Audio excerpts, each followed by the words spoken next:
Düz bir ay şəkər yeməsək bədənimizdə nə baş verər? Şəkərdən imtina etdiyimiz ilk bir həftə çox ağır keçir. Çünki bədənimiz uzun müddət enerjini məhz şəkərdən aldığı üçün bizdən şəkər tələb edir və siz ona şəkər vermədiyinizdə isə halsızlıq, baş ağrıları və əsəbilik halları müşahidə olunur. Araşdırmalar isə göstərir ki, şəkər narkotik maddə ilə bədəndə eyni effekti yaradır. Yəni hər iki maddə beynimizdəki dopamin mərkəzini oyadaraq bədənimizdə xoşbəxtlik hormonunun yaranmasına səbəb olur. Yəni bir növ şəkər də narkotik maddə kimi insanlarda asılılıq yaradır. Şəkərdən imtina etdikdən sonra isə qanınızda şəkərin səviyyəsi aşağı düşməyə başlayır. Siz rahat şəkildə arıqlayırsınız və 3-cü həftədən etibarən isə dərinizin parlaqlığı artmağa başlayır. Çünki şəkər bədənimizdə kollagen istehsalını azaldır. Bu da ki, sizin qocalmağınıza səbəb olur. Bir ayın tamamında isə artıq insan şəkər axtarmır. Meyvələr sizə daha çox şirin gəlir və dilinizin dad reseptorları da bərpa olur. Şirniyyat yemədiyiniz bir ayın tamamında isə siz həm arıqlayır, həm cavanlaşır, həm də ki, daha sağlam olursunuz. Lakin bəzi insanlar şəkərdir, şirniyyatdır, çörəkdir, bu cür qidalardan imtina edə bilmirlər. Əgər siz də sağlam həyata keçmək və arıqlamaq istəyirsinizsə,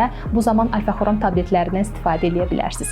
Alfa-xoron bildirim ki, dərman deyil, qida əlavəsidir. Tərkibində alfa-lipoid turşusu və xrom maddəsi var. Bu maddələr bədənimizdə yağ, karbohidrat mübadiləsini yaxşılaşdırır. İnsanın şəkərə, şirniyyata və çörəyə olan meylliliyini azaldır. Bu da sizin rahat şəkildə diyeta saxlamağınıza və arıqlamağınıza səbəb olur. Tərkibindəki antioksidant özəlliyi sayəsində qocalma prosesinin önünə keçir. Bədəninizdə toplanmış piylərin yanmasına, yanmış piylərin isə enerjiyə çevrilməsinə səbəb olur. Alfa-xoron preparatını bütün apteklərdən əldə edə bilərsiniz.